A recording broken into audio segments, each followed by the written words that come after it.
Million subscribers, ప్రతిరోజు 1.5 పైగా views తో ప్రపంచవ్యాప్తంగా ఉన్న తెలుగు వారందరికీ చేరువైన మా ఆదాన్ ద్వారా మీ బిజినెస్ ను యాడ్స్ రూపంలో ప్రమోట్ చేసుకోండి. For more details contact this number.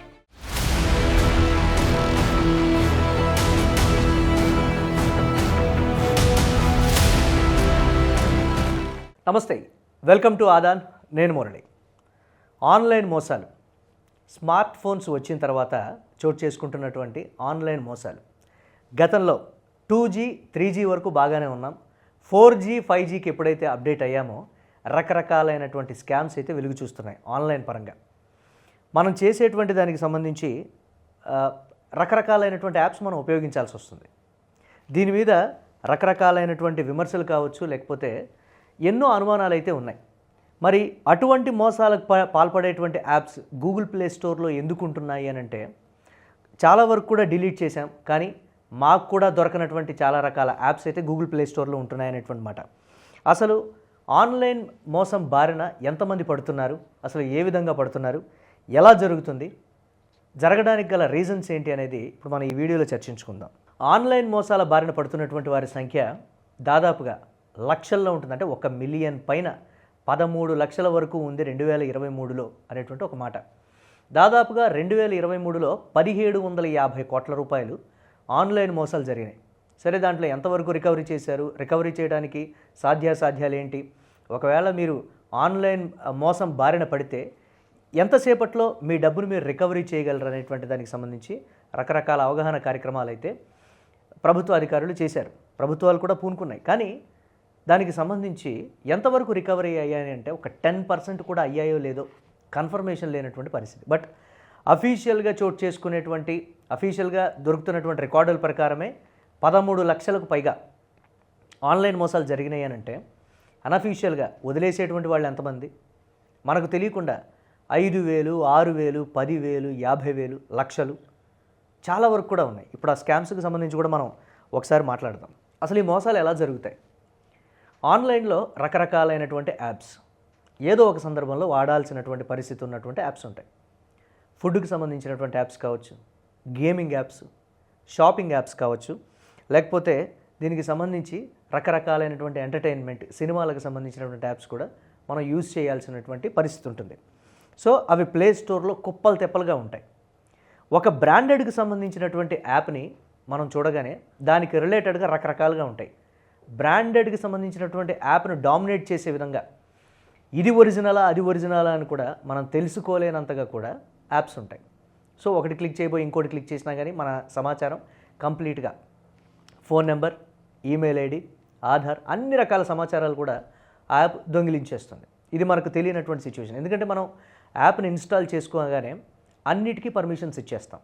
Phone నెంబర్స్కి, అలాగే కాంటాక్ట్ లిస్ట్లో ఉన్నటువంటి ఆ నెంబర్స్ యాక్సెస్ కావచ్చు, మెసేజెస్ కావచ్చు, అన్నిటినీ కూడా రీడ్ చేసేటువంటి ఒక పర్మిషన్ ఇచ్చేస్తాం. ఇది కూడా ఆన్లైన్ బారిన మోసాన పట్టడానికి ఇదొక ఛాన్స్. అలాగే ప్లే స్టోర్లో ఉన్నటువంటి యాప్స్ని రికగ్నైజ్ చేయడం ఎలా అనే దానికి సంబంధించి కూడా అక్కడ రివ్యూస్ ఒకసారి చూసి చెక్ చేసుకోవచ్చు. సో యాప్ని ఎంతమంది డౌన్లోడ్ చేసుకున్నారు, యాప్ని ఇప్పటివరకు కంటిన్యూగా ఎంతమంది వాడుతున్నారు అనేది కూడా ఉంటుంది. సో దాని ప్రకారం కూడా ఒక అవగాహన తెచ్చుకొని జెన్యూన్ యాప్స్ ఏంటి అనేది కూడా మనం చూడొచ్చు. అసలు ఆన్లైన్ మోసం జరగాలి అని అంటే ఏమేమి అవసరం అవతల వాడికి? ఎప్పుడైతే మనం యాప్ను డౌన్లోడ్ చేసుకొని ఇమీడియట్గా కూడా అన్నిటికీ పర్మిషన్స్ ఇచ్చేయగానే మన phone number, Aadhaar, account details కూడా ఒక్కోసారి వెళ్ళిపోతూ ఉంటాయి. సో ఇవి వెళ్ళిపోగానే ఇమీడియట్గా అతనికి కావాల్సింది ఏంటి అని అంటే ఓటీపీ ఒకటే రిక్వైర్మెంట్ ఉంటుంది. ఓటీపీ ఒక్కదాని కోసం మన కార్డ్ డీటెయిల్స్ అన్ని రకాల అతని దగ్గర ఉంటుంది. కాబట్టి మనకి కాల్ చేసి బ్యాంకు నుంచి కాల్ చేస్తున్నాం, లేకపోతే ఏదైనా అమెజాన్ కానీ, ఫ్లిప్కార్ట్ కానీ, షాప్సీ కానీ రకరకాలైనటువంటి షాపింగ్ యాప్స్ ఉన్నాయి. సో వీటి నుంచి మేము కాల్ చేస్తున్నాం, సో దీనికి సంబంధించి మీ అప్డేషన్ కోసం చేస్తున్నామని ఓటీపీ అడిగేటువంటి ప్రయత్నం చేస్తారు.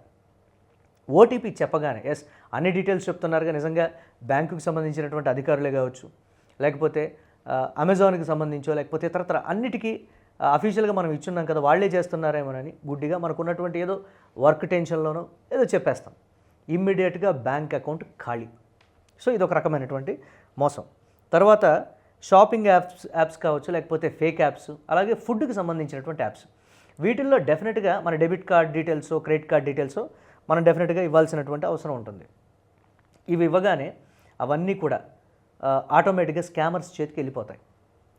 దీనికి సంబంధించి వాళ్ళు హ్యాక్ చేసిన తర్వాత ఆ లిస్ట్ అంతా కూడా తీసుకొని కార్డ్ అప్డేషన్ కోసమా లేకపోతే ఇతరత్ర కారణాల కోసమా అన్నీ కూడా మన డీటెయిల్స్ అన్నీ చెప్పి దీన్ని అప్డేట్ చేస్తున్నాం, మీ క్రెడిట్ కార్డు లిమిట్ మేము పెంచేస్తున్నాం, కావాలంటే మీ కార్డ్ డీటెయిల్స్ మేము చెప్తాం, ఒకసారి చూడండి, పలానా బ్యాంక్ నుంచి మేము కాల్ చేస్తున్నాం, మాకు కావాల్సింది ఒక ఓటీపీ అని అంటారు.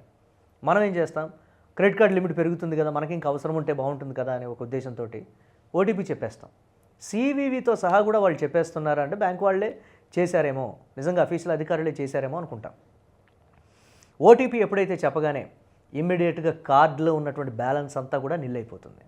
ఇది ఒక రకమైనటువంటి స్కామ్. అలాగే కొరియర్ రూపంలో, పార్సిల్ రూపంలో కూడా వచ్చేటువంటి స్కామ్స్ నూతనంగా వెలుగు చూస్తున్నాయి. సో మీకు ఒక కొరియర్ వచ్చిందనో లేకపోతే మీకు ఒక పార్సిల్ వచ్చిందనో నేరుగా పార్సిల్ ఇంటికి వస్తుంది.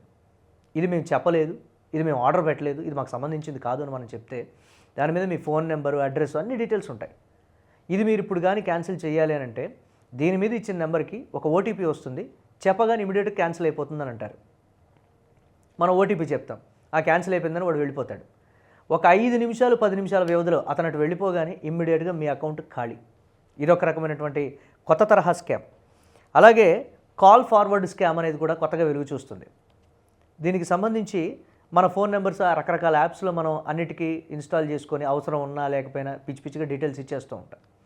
అలాంటి వాటికి సంబంధించి కూడా వాళ్ళు మన ఫోన్ నెంబర్కి సంబంధించి కాల్ ఫార్వర్డ్ చేస్తారు. మీ అకౌంట్కి సంబంధించి ఈ విధమైనటువంటి డీటెయిల్స్ కావాలనో లేకపోతే ఇంకేదో రకరకాలైనటువంటివి చెప్పి మనల్ని కన్విన్స్ చేసి మనం ఏదో ఆలోచనలో ఏదో పనిలో ఉంటాం, ఇమీడియట్గా వాళ్ళు చెప్పేటప్పటికి ఎస్ నిజమే కదా అని మనం చెప్తాం. ఇది కూడా కాల్ ఫార్వర్డ్ అయిపోయేటువంటి అవకాశం ఉంటుంది. మీ సిమ్ బ్లాక్ అయిపోతుంది. మీ సిమ్ బ్లాక్ అవగానే ఇతరత్ర అంటే వేరే సిమ్ యాక్టివేట్ అయిపోతుంది మీ నెంబర్ పేరు మీదే. దానికి కావాల్సిన ఓటీపీలు, క్రెడిట్ కార్డ్స్ కానీ లేకపోతే అన్నిటిని కూడా ఖాళీ చేసేటువంటి పరిస్థితి ఉంది. ఇది ఒక రకమైనటువంటి స్కామ్. రీసెంట్గా నాకు ఒక కాల్ వచ్చింది. దాని నెంబర్ కూడా నేను ఒకసారి చెప్తాను. మీరు డెఫినెట్గా ఈ తరహా నెంబర్ కానీ మీకు కానీ వస్తే ఫోన్ లిఫ్ట్ చేయకపోవడం మంచిది. ఒకవేళ ఫోన్ లిఫ్ట్ చేసినా కానీ మీరు పలానా 9వ నెంబర్ నొక్కండి, పలానా 7వ నెంబర్ నొక్కండి, మీ పార్సిల్ ఇక్కడ వెయిట్ చేస్తుంది, మీ పార్సిల్లో ప్రాబ్లం ఉందని రకరకాలుగా కూడా చెప్తుంటారు. నాకు వచ్చినటువంటి ఫోన్ కాల్ నెంబర్ ఒకసారి చెప్తాను. +8708640637 ఫోన్ లిఫ్ట్ చేయగానే ఒక కంప్యూటర్ జనరేటెడ్ వాయిస్, మీకు ఒక పార్సిల్ వచ్చింది, ఆ పార్సిల్ ప్రాబ్లంలో ఉంది, మీకు దీనికి సంబంధించినటువంటి డీటెయిల్స్ తెలుసుకోవాలి అని అంటే 9 నెంబర్ నొక్కండి అన్నారు. సో నేను ఎటువంటి నెంబర్స్ కూడా నేను డైల్ చేయలేదు మళ్ళీ. సో దానికి సంబంధించి అవాయిడ్ చేయడం కూడా జరిగింది, ఎందుకంటే నాకు తెలుసు కాబట్టి కంప్లీట్గా. అదే రూరల్ ఏరియాస్లో కావచ్చు, లేకపోతే 10th క్లాస్ వరకు చదువుకున్నటువంటి వారు కావచ్చు, లేకపోతే అవగాహన తక్కువ ఉన్నటువంటి వారు, ఎడ్యుకేటెడ్స్ అంటే ఆల్రెడీ సిటీస్లో ఉంటారు, రకరకాలైనటువంటి ఇన్ఫర్మేషన్ వాళ్ళకు ఉంటుంది కాబట్టి ఇది ఎట్టి పరిస్థితుల్లో ఇలా చేయకూడదని తెలిసే ఉంటుంది కాబట్టి వాళ్ళు డెఫినెట్గా అలర్ట్ అవుతారు.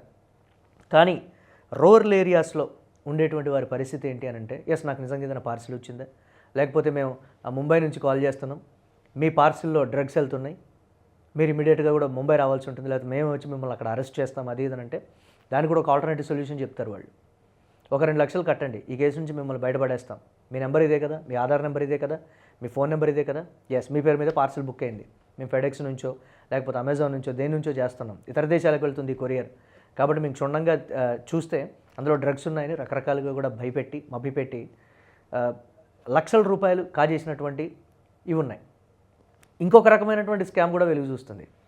ఫోన్ చేసి మీ అమ్మాయిని మేము కిడ్నాప్ చేశాం, లేకపోతే మీ అమ్మాయి పేరు మీద లేకపోతే మీ అబ్బాయి పేరు మీద ఒక కొరియర్ పార్సిల్, వాళ్ళు డ్రగ్స్ కేసులో ఇరుక్కున్నారని కూడా రకరకాలైనటువంటి ఫేక్ కాల్స్ కూడా వస్తూ ఉన్నాయి. వీటి పట్ల కూడా జాగ్రత్తగా ఉండాలని చెప్తున్నటువంటి సిచ్యువేషన్ ఉంది. రీసెంట్గా బ్యాంక్ ఏపీకే స్కామ్, ఇది కూడా ఒకటి వెలుగు చూసింది. మీకు ఒక మెసేజ్ వస్తుంది, ఆ మెసేజ్కి సంబంధించి మీరు దీని మీద క్లిక్ చేస్తే ఈ డబ్బులు మీ అకౌంట్లో యాడ్ అవుతాయి, లేకపోతే మీరు ఒకసారి చెక్ చేసుకోండి అని చెప్పగానే ఇమీడియట్గా దాని మీద క్లిక్ చేయగానే మీ అకౌంట్కి సంబంధించిన డీటెయిల్స్ అన్నీ వెళ్ళిపోతాయి. క్షణాల వ్యవధిలో మీరు క్లిక్ చేసిన తర్వాత ఆ సదరు వెబ్సైటు ఓపెన్ అయిపోయే లోపాలనే మీ అకౌంట్ ఖాళీ అయిపోయేటువంటి సిచ్యువేషన్. పాన్ కార్డ్ అప్డేట్ కోసమని, ఆధార్ కార్డ్ని అప్డేట్ చేయాలని రకరకాలుగా కూడా ఫ్రాడ్ కాల్స్ అయితే వస్తూ ఉన్నాయి. అలాగే రీసెంట్గా నిరుద్యోగుల్ని టార్గెట్ చేస్తూ పార్ట్ టైం జాబ్కి సంబంధించి మీకు ఒక రోజుకి 2,000 రూపాయలు సంపాదించవచ్చు, ఇంట్లో ఉండే మీరు పార్ట్ టైం జాబ్ చేసి 5,000 రూపాయలు సంపాదించవచ్చు అని రకరకాలైనటువంటి లింక్స్ వస్తున్నాయి. నిరుద్యోగులు పాపం ఉద్యోగం కోసం వెయిట్ చేస్తూ ఉన్నటువంటి వాళ్ళు, పార్ట్ టైం జాబ్ కోసం, లేకపోతే గృహిణులు, మనకి ఎలాగో ఇంట్లో 3-4 గంటలు టైం ఉంటుంది కదా, ఓ పార్ట్ టైం ఇంట్లోనే మనం ఉండి చేసుకోవచ్చు కదా ఆఫీస్కి వెళ్ళి వచ్చిన తర్వాత అని ఆశతోటి డబ్బులు వస్తాయి కదా అని పార్ట్ టైం జాబ్ కోసం మనకు వచ్చినటువంటి లింక్ను క్లిక్ చేసేటువంటి వాళ్ళు ఉన్నారు. ఒకరోజు 2 రోజులు బాగానే ఉండి మిమ్మల్ని నమ్మించి తర్వాత మీ అకౌంట్ని ఏదో విధంగా, అది ఓటీపీల రూపం కావచ్చు, లేకపోతే 5 రోజులు 10 రోజుల పాటు మీకు 2,000 రూపాయలు 3,000 రూపాయలు పర్ డేకి ఇచ్చి తర్వాత మీరు ఒక 50,000 డిపాజిట్ చేయండి, మీ ఇన్కమ్ పర్ డే 8,000 రూపాయలు 10,000 రూపాయలు వస్తుందని ఆశ పెట్టి ఇమ్మీడియట్గా కూడా క్లోజ్ చేసేటువంటి యాప్స్ కావచ్చు. రకరకాలైనటువంటి స్కామ్స్. ప్రతి ఒక్క విషయంలో కూడా అలర్ట్గా ఉండాలని అయితే చెప్తున్నారు. దీనికి సంబంధించి ఎలా ఉండాలి అని అంటే, మనకి వచ్చినటువంటి మెసేజెస్ రూపంలో వచ్చినటువంటి లింక్స్ వస్తూ ఉంటాయి, వాటిని క్లిక్ చేయకూడదు. ఏపీకే ఫైల్స్ కావచ్చు, లేకపోతే అన్వాంటెడ్ లింక్స్ అనేవి వస్తూ ఉంటాయి. రకరకాలైనటువంటి ఫోన్ నెంబర్స్ నుంచి లింక్స్ వచ్చినా, ఆ ఫోన్ నెంబర్స్ నుంచి కాల్స్ వచ్చినా, లేకపోతే వీడియో కాల్స్ వచ్చినా. ఇంకో స్కామ్ కూడా వెలుగు చూసింది. ఒక మహిళ న్యూడ్ వీడియో కాల్ చేసి దాన్ని రికార్డ్ చేసి మళ్ళీ అతని నెంబర్కి వాట్సాప్ పెట్టి, దీన్ని నేను సోషల్ మీడియాలో పెడతాను, నీ మీద కేసు పెడతాను, నువ్వు నన్ను బెదిరించి ఇలా న్యూడ్ కాల్ మాట్లాడించావని. రకరకాలైనటువంటి స్కామ్స్. పర్టికులర్గా యువత అవగాహన లేకుండా ఈ ఉచ్చులో చిక్కుకుంటున్నటువంటి సిచ్యువేషన్ ఉంది. ఆన్లైన్ మోసాల పట్ల జాగ్రత్త అనేటువంటి మాట బారిన పడకుండానే ఉండాలి. ఒకవేళ బారిన పడితే మాత్రం 1 గంట లోపల సదరు సైబర్ క్రైమ్ అధికారులకు చెబితే అది ఏ అకౌంట్లోకి ట్రాన్స్ఫర్ అయింది, ఆ అకౌంట్ని ఇమ్మీడియట్గా కూడా హోల్డ్ చేసేటువంటి సిచ్యువేషన్స్. ఏ మాత్రం లేట్ చేసిన ఆ అకౌంట్ నుంచి విదేశాలకు మన డబ్బులు ట్రాన్స్ఫర్ అయిపోయే సిచ్యువేషన్ ఉంటుంది. అప్పుడు వెనక్కి తీసుకురావడం అనేది 0%. అస్సలు ఫెయిల్ అయిపోవడం. ఎక్కడ కూడా 1% కూడా మన రూపాయి కూడా వెనక్కి వచ్చేటువంటి సిచ్యువేషన్ ఉండదు. కాబట్టి ఇమ్మీడియట్గా ప్రతి విషయంలోనూ ఏ బ్యాంక్ అధికారి కానీ ఎవ్వరు కూడా మనల్ని ఓటీపీ అడగరు. ఫోన్ చేసి అసలే అడగనటువంటి సిచ్యువేషన్స్ ఉంటాయి. సో ఇప్పుడు దానికి కూడా కొత్తగా రూపాంతరం చెంది రకరకాలైనటువంటి మోసాలు వస్తున్నాయి. ఆన్లైన్ మోసాల పట్ల అవగాహన పెంచుకొని జాగ్రత్తగా ఉండటం ఒక్కటే మార్గం అని అయితే నిపుణులు కూడా చెప్తూ ఉన్నారు. మీ అభిప్రాయాలను ఎప్పటికప్పుడు కూడా కామెంట్స్ రూపంలో తెలియజేయండి. మీరేదైనా కానీ ఒకవేళ ఆన్లైన్ స్కామ్ బారిన పడుంటే మాత్రం డెఫినెట్గా సైబర్ క్రైమ్ అధికారులకి మీరేమైనా ఫిర్యాదు చేశారా, దానికి సంబంధించినటువంటి మీకు ఎలాంటి ఉపశమనం లభించింది, లేకపోతే మీ డబ్బులు మీకు వెనక్కి వచ్చాయనేది కూడా కింద కామెంట్స్ రూపంలో మీరు మెన్షన్ చేయండి.